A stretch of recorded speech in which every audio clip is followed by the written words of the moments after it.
Alright, Assalamualaikum warahmatullahi wabarakatuh. My name is Alif Izzat bin KAMARUL ARIFFIN, and today I'll be presenting IKB31503 Information Security Management System mini project slide. So here is my team members. First is Muhammad HAZIQ bin KHAIRUL ANUAR, Muhammad IDZHAM bin ZAINAL, AISYAH bin SALAHUDDIN, and myself. This is for TS Madam Nur Haizaya Abdullah. Alright, for the introduction, Prudential Petaling Jaya is a branch agency of Prudential Assurance Malaysia Berhad (PAMB).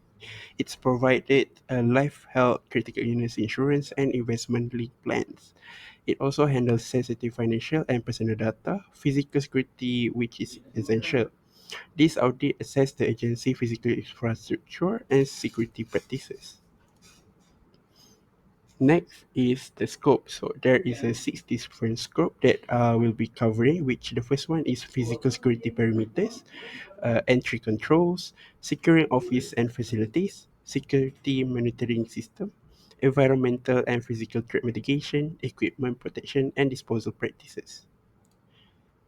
Next, for the objective, there is 7 different objectives that we want to achieve, which the first one to identify and evaluate physical security measures. Next is to detect vulnerabilities, to have a risk assessment made. Next is compliance with standards and best practices, provide actionable recommendation that enhance incident response procedures, and lastly to ensure protection of assets and personnel.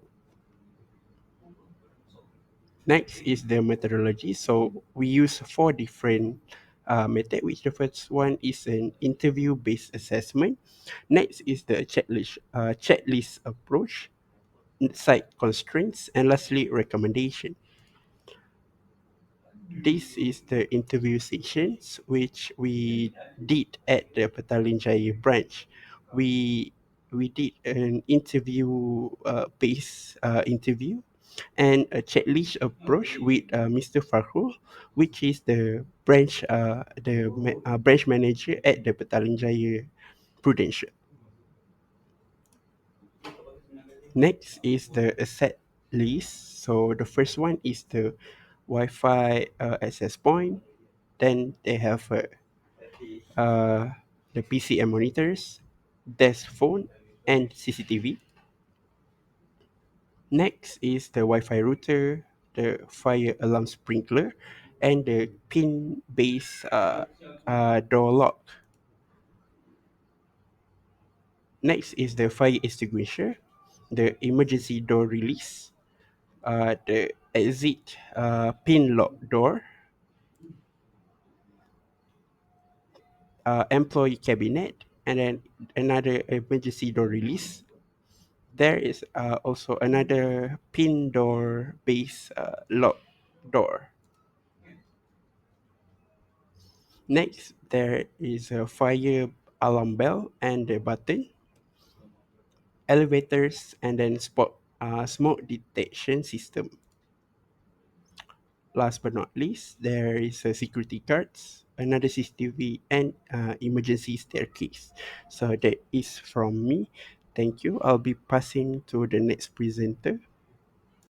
Hello, my name is Muhammad Izzat, and now we will go to threats. So, in the context of Prudential Petaling Jaya branch, it is essential to identify potential threat that could impact the identified asset. A threat is any circumstance or event that has the potential to cause harm to the asset. For us, we categorize the threat of potential threat to 4 categories. There is facility infrastructure, security personnel and control, safety equipment, and office equipment and furniture. Now we go to the first category, facilities and infrastructure. If you can see from the asset, we have 7 assets that we found have potential threat. For the first one is manager room, where the threat presenting danger, unauthorized access, theft, vandalism.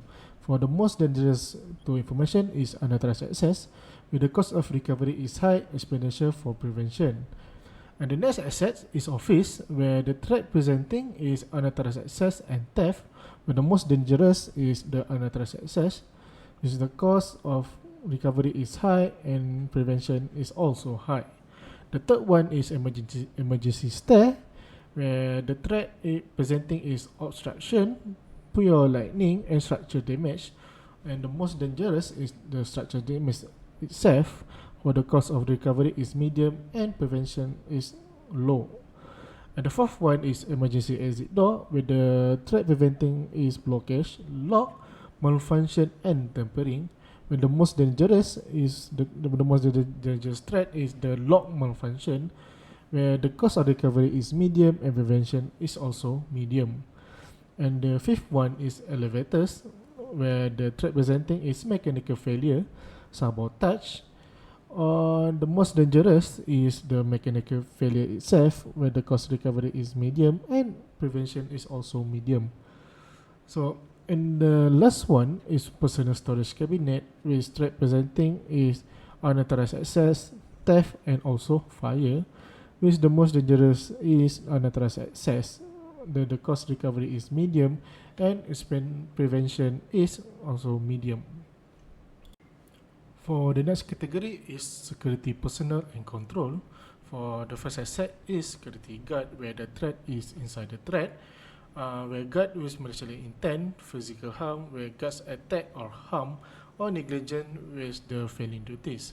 For the most dangerous is inside the threat. The reason is the guard access critical areas, malicious act can serious harm security. For the cost of recovery is very high, and prevention cost is very low. So the next one is pin-based lock door, which the threat is code guessing and tampering, and also keypad, where the physical damage making it unusable. So the most dangerous is actually the code guessing, where the reason can lead to an unauthorized area access, which the cost of recovery medium, whereas prevention cost is medium, which the reason of regular pin update or durable tamper resistant keypad.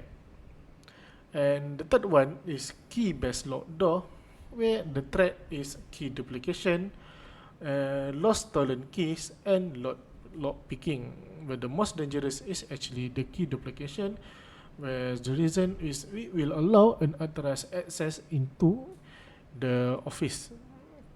The cost of recovery is medium, where the prevention cost is also medium, with the reason of quality lock and secure key system and regularity security audit.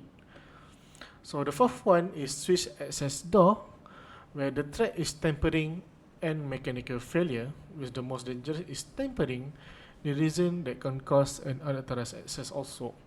The cost of recovery is medium, and the prevention cost is also medium, with the reason of security protocol and reporting, with the tamper-proof cover and secure installation. And the fifth one is access point, where the threat is hacking, physical tampering, and signal interference, which the most dangerous is actually hacking, which the reason lead to data breach and theft. For the cost of recovery is very high, which prevention cost is also very high. And the last one is the CCTVs, which the threat is actually the blind spot, power outage, and hacking. Which also the most dangerous is hacking, which the reason compromise security footage integrity, with the cost of recovery is low, and prevention costs are very high, with the reason eliminating blind spot with extra multi-sensor camera or privacy protection like masking or redaction. For next category is safety equipment. So for the first asset is fire extinguisher, where the threat is neglect, tampering, and improper use. For the most dangerous is the neglect, where the reason is if not properly maintained, the fire extinguisher could fail to function in emergency, leading to a greater damage and loss of fire. And the cost of recovery is very high, and the prevention cost is medium, where the reason is regular inspection, ensure the functionality, and training personnel on correct usage. The second asset is smoke alarm, where the threat is battery failure, false alarm, or coverage gap.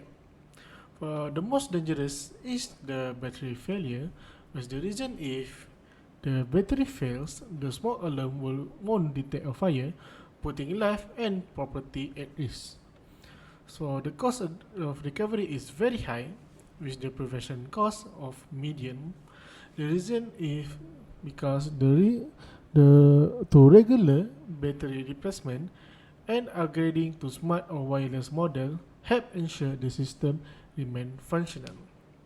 So the third asset is fire alarm, where the threat is malfunction, tampering, and power failure, where the most dangerous is malfunction. The reason because if the fire alarm fails to alert people, it delay evacuation and firefighting, a fault resulting in severe property and potential life damage. For the cost of recovery is very high and prevention cost is medium, for the reason of regular maintenance and testing along with annual inspection by certified professional ensure the system works when needed. And the fourth one of asset is emergency door release, where the threat is tampering and mechanical failure. For the most dangerous threat is mechanical failure. If the emergency door release fail, it could prevent safe and quick evacuation during a fire or emergency, putting life at risk.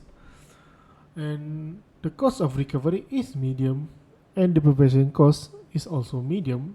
The reason is the regular maintenance, functional tests, and periodic inspection ensure the system remain operational.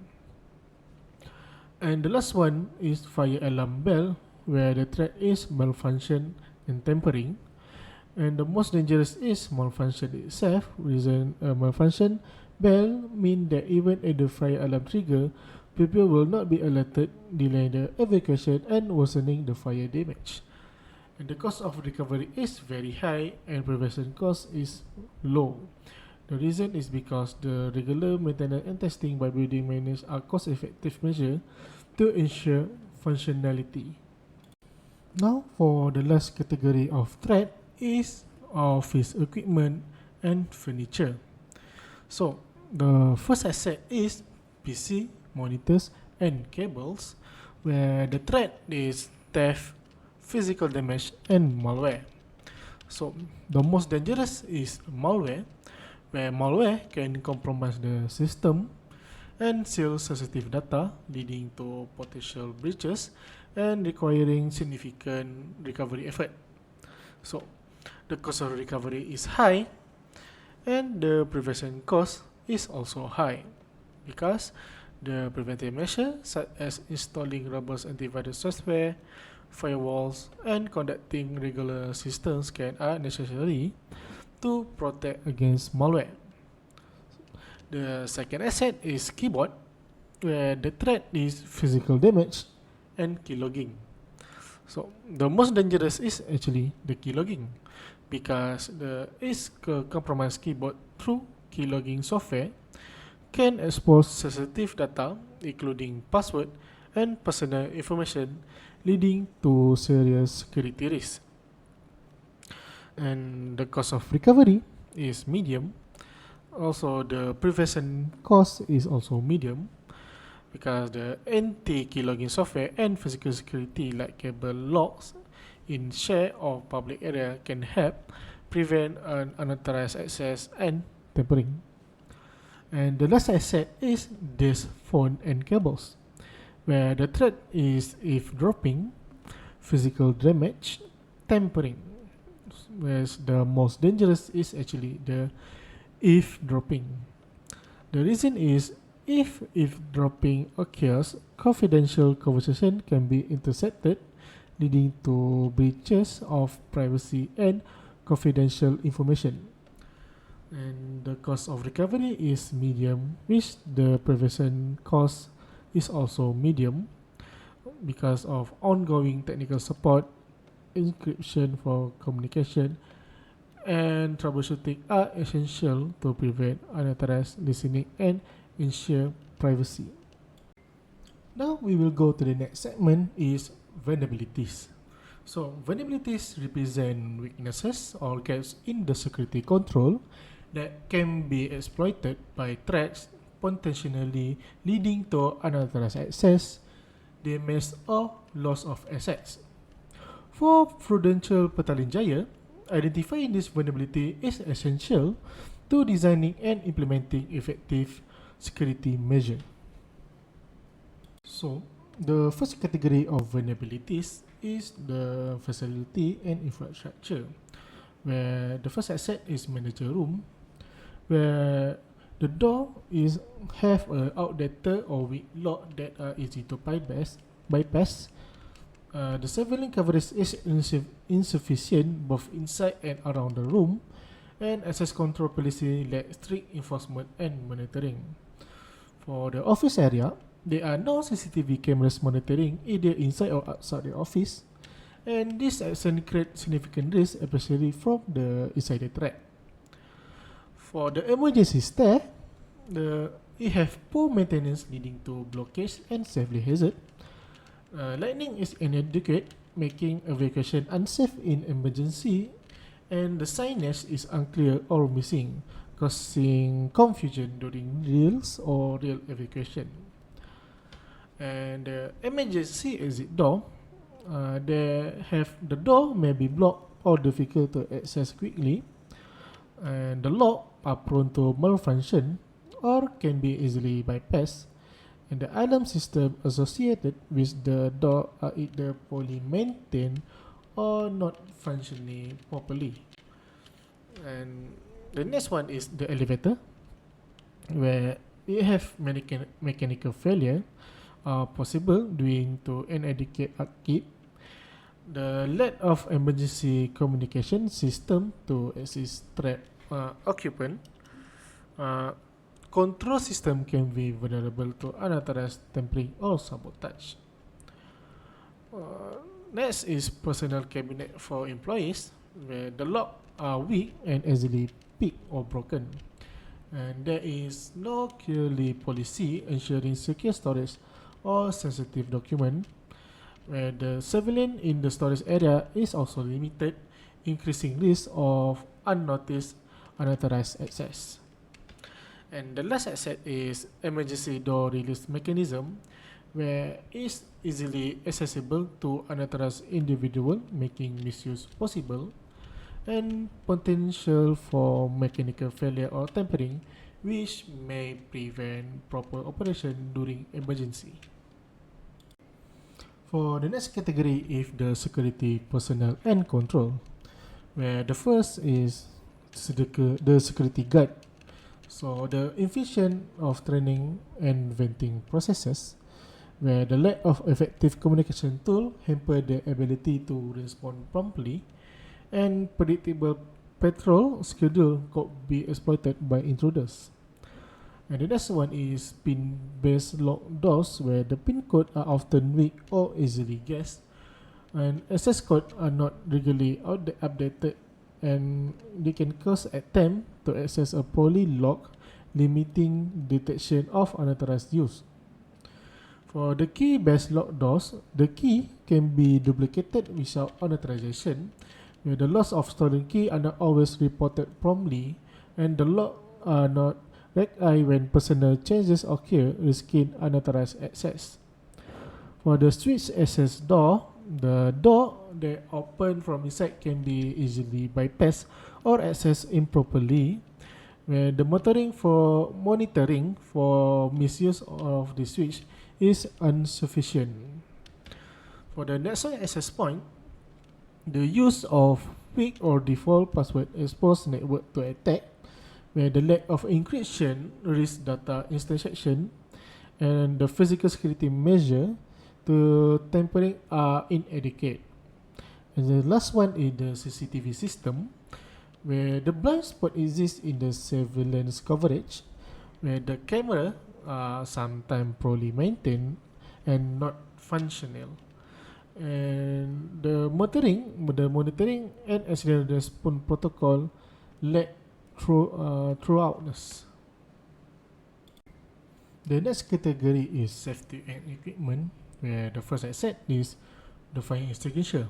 It is not inspected or maintained regularly, and also the staff lack proper training or correct usage, where the placement may also hinder the quick access during emergency. And the next asset is the smoke alarm, where the battery are not replaced or checked constantly, where the coverage is incomplete, leaving areas unmonitored, and false alarm can cause a complacency among occupant.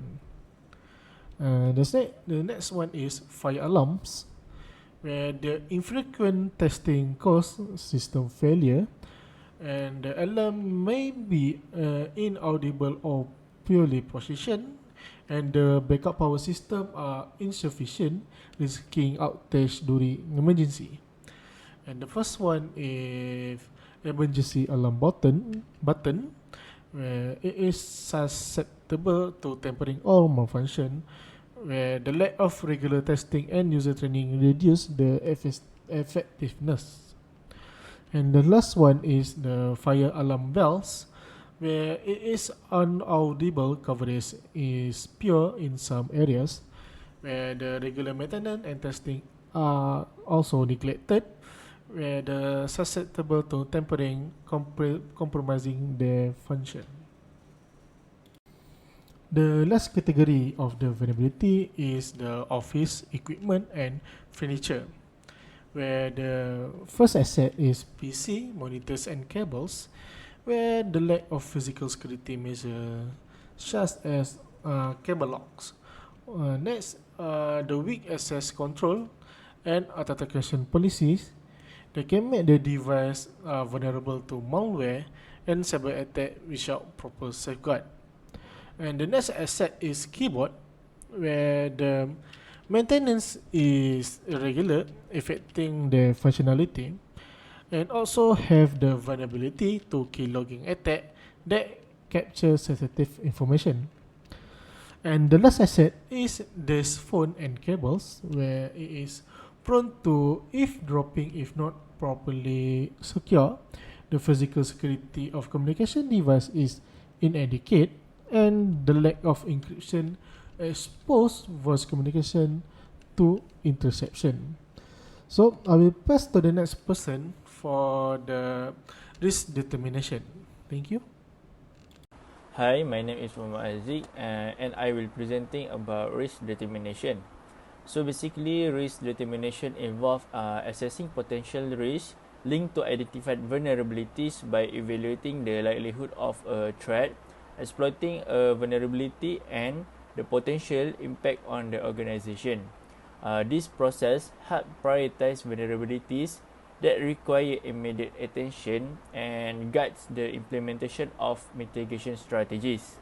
So there are a few steps to do the risk determination, which is the first one is identify the threat, which is vulnerability pairs match each identify threat with the relevant vulnerabilities for every asset. Next, we will assess likelihood, which is we will estimate how likely each threat is to exploit a vulnerability. And then we'll be following by assess the impact, which is we will evaluate the possible impact on the organization if vulnerabilities is exploited. And the fourth one, we will calculate the risk level, which is we will combine likelihood and impact to determine the overall risk level, usually by using a risk matrix or the formula, which is risk equal to likelihood times with impact. Next, lastly, we will prioritize the risk, which is we will rank the risk to identify which require the most urgent focus and allocation of resources. And as we can see here, this is the risk determination table with the 5x5 matrix from the left side, which is probability from 1 rare to almost certain, and the impact from insignificant to severe. Next, I will explaining about the likelihood ratings and impact ratings and risk levels description. So we will start from the first one, which is likelihood ratings. So the likelihood ratings consists of 5 different levels, which is rare, unlikely, moderate, likely, and also almost certain. The rare is the event may occur only in exceptional circumstance, which is 1% to 10% probability. Following by unlikely, the event could occur at some time but not expected to be happen, which is 10% to 30% probability. Next is moderate. The description is the event should occur at some time, 30% to 50% probability. Next is likely. The event will probably occur in most circumstances, which is 50% to 70% probability. And the last one is almost certain, which is the event is expected to occur in most circumstances, which is 70% to 100% probability. Next is in the right hand side, which is impact ratings. I will explain the description. From insignificant, which is negligible impact on objective, operations, or reputation, no injuries or financial loss. Next is minor, which is minor impact on objective, operation, or reputation, minor injuries or financial loss. Following by significant, which is noticeable impact on objective, operation, or reputation, moderate injuries or financial loss. Next is major, which is significant impact on objective, operation, or reputation, serious injuries or substantial financial loss. Lastly is severe, which is catastrophic impact on objective, operations, or reputation, severe injuries or significant financial loss. The last one is risk level. From very low is 1 to 2 ratings, low 3 ratings, medium 4 to 9, high 10 to 12 ratings, very high is 13 to 15, and lastly is extreme, which is 16 to 25. Next, I will presenting about the risk determination that we have found. Total the assets covered is 19, but we will presenting a few of it. So the first one is security guards. The threat is physical harm, bribery, and collusion, which is the insider threats. The vulnerability is insufficient training or vetting.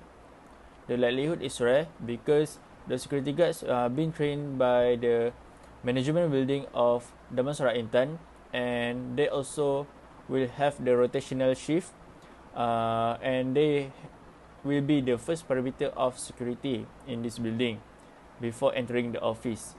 And the impact is major. The risk level is 1 times 4, which is medium. The second one is pin-based lock door. The threat is lock picking and code guessing. The vulnerability is weak or easily guessed pins. If we still use this, the likelihood is moderate. And the impact is significant because successful code guessing can lead to unauthorized access, posing significant security risk. So the risk level would be rating of 9, which is medium. Moderate likelihood and significant impact combined to form a medium risk level.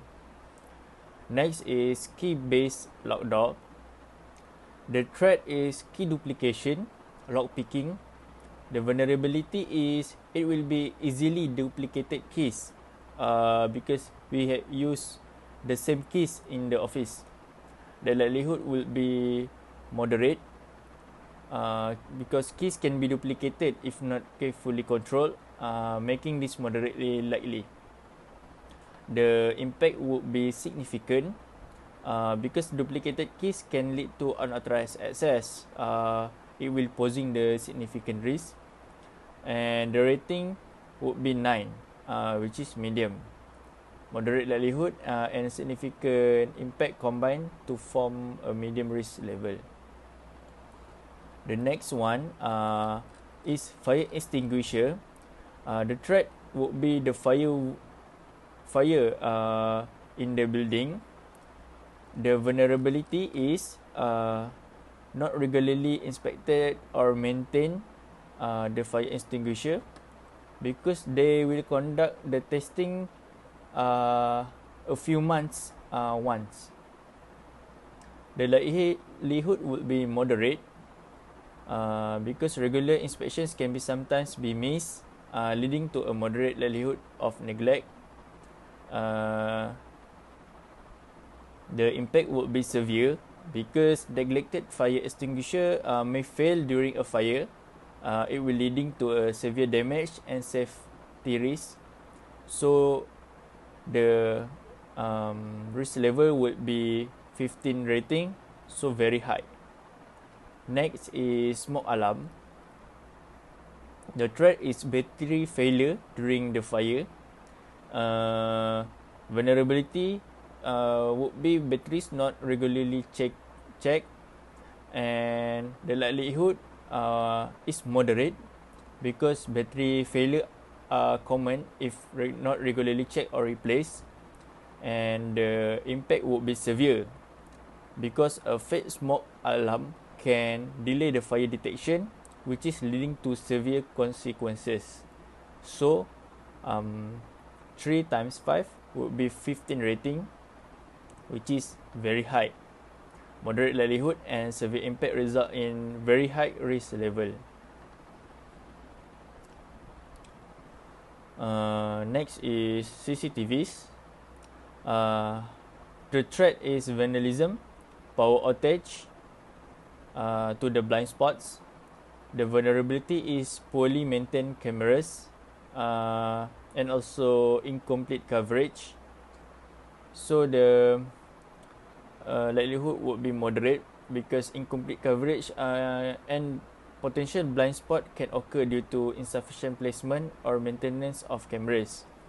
The impact would be major because blind spots reduce surveillance effectiveness, significantly impacting security. So the rating is high with 12, which is moderate likelihood, and major impact result in high risk level. Next, we will move on to the number 7, which is elevator assets. The threat would be the mechanical failure or sabotage. The vulnerability is inadequate maintenance.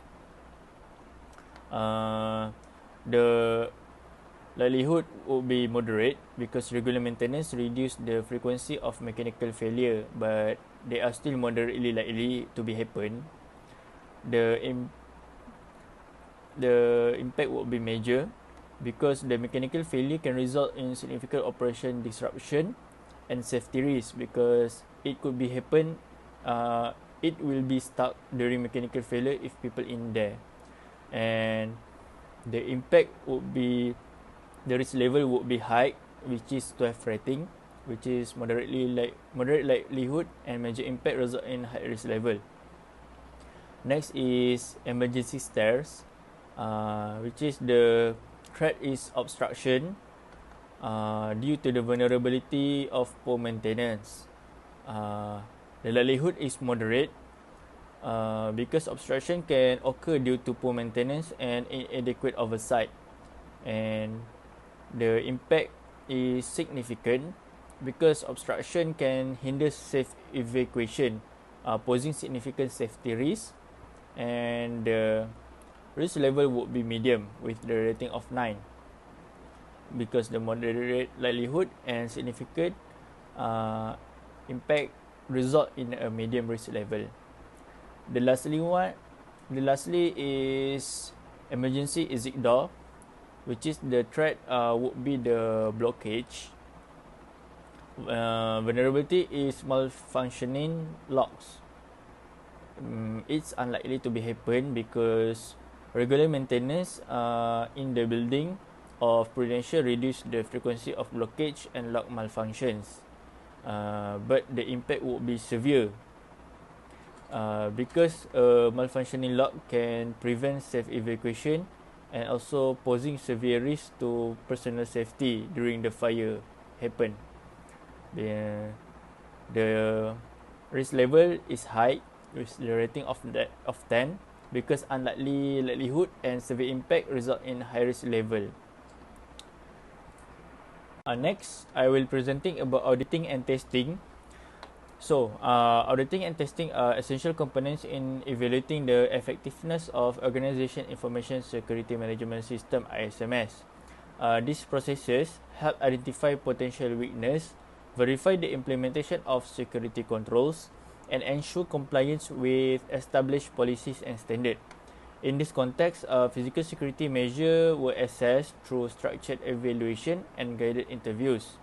The following checklist were developed based on the interview with the branch manager of Prudential Petaling Jaya branch, which is Mr. Fakhrul Anwar Abdul Aziz, as physical access to the site was restricted due to the company policy.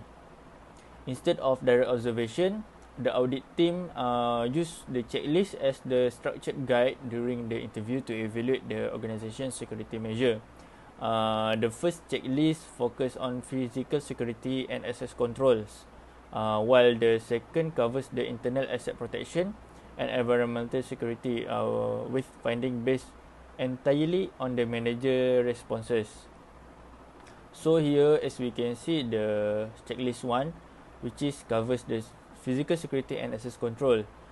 This checklist is designed to evaluate the physical security measure in place, including perimeter defense, access point control, entry authorization, and equipment installation such as CCTV, computer, desk, phone, also following by cabinets and network room.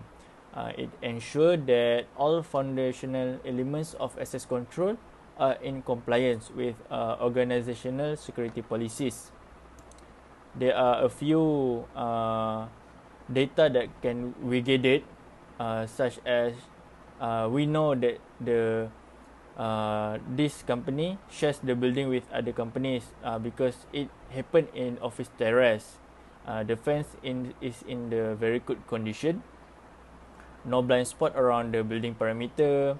Security guards patrol outer perimeter is on a set schedule, as we can see here. So all the checklist has been covered during the interview. Next is checklist number 2, which is internal access and environmental security. This checklist assesses the internal asset security and environmental controls within the premises.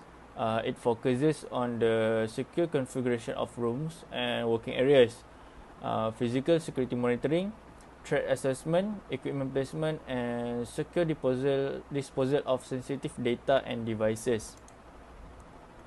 All the questions in the checklist have been covered, and as we can see here, all the remarks also have been noted by ours, and that's all. Assalamualaikum and good day, Madam Haiza. So, my name is Aisha and I will be presenting about the key findings and countermeasures from our physical security audit of the Prudential Petaling Jaya branch. First for the first part is the physical security and infrastructure. So we found weak points in the external as well as internal perimeters, such as doors and windows without reinforced protection, without lock or anything. So what our suggested countermeasure would be is to install reinforced doors, window bars, and motion sensors to prevent unauthorized entry. And the second part is the access control and monitoring. So the office uses a basic PIN system without an audit trail, and there is no restriction to sensitive areas like the manager's office, which is very dangerous. That can lead into data breach, or also just a general breach. So what our suggested countermeasure is to upgrade to biometric systems with digital access locks so they can trace about the entrance, and we also suggest that they implement role-based access control. So meaning like people with higher roles can enter the room, such thing like that. Okay, so next is the surveillance systems. So CCTV coverage is outdated and does not cover critical areas like hallways and also staircase. So what the countermeasure that we have suggested is to install high definition night vision cameras and also set up centralized monitoring for real time detection. So, next, office equipment security. Mm, Devices like PCs are not physically secure, and some store sensitive data without encryption. So the countermeasure for this problem is to use cable locks and enforce encryption software, which is very important to encrypt the information so that no outer resource can access to the information. Also, they need to apply a clear desk policy to avoid data exposure, such as like bring your own device policy, like that. Next is the fifth one is emergency response and incident handling. So for this branch, there is no emergency plan or alert system in place for incidents. This is very dangerous. So we have suggested for them to develop a complete emergency response plan and conduct regular drills. They can also install an automated alert system to alert them if there's any breach into their office. And lastly is the fire safety systems. So, what we have observed in their office is that fire extinguishers and alarm are not regularly tested. Some of them lack power backup. Some of them lack backup power and are also poorly placed. So, we suggest them to schedule monthly inspection, upgrade fire equipment, as well as install backup powered alarms. Okay, so for the conclusion, which is the last part, uh, to conclude everything, our audit has revealed critical vulnerability that need immediate attention. By implementing the recommended countermeasures that I have mentioned just now, Prudential PJ can first strengthen the protection of sensitive assets and infrastructure. Second, improve emergency readiness and employee safety. Third, reduce the risk of unauthorized access, data breaches, and also system failures. This proactive approach not only enhances compliance with ISO 27001 standards, but also boosts stakeholder trust in Prudential's operational security. Thank you for your attention. I will now end the presentation. Thank you.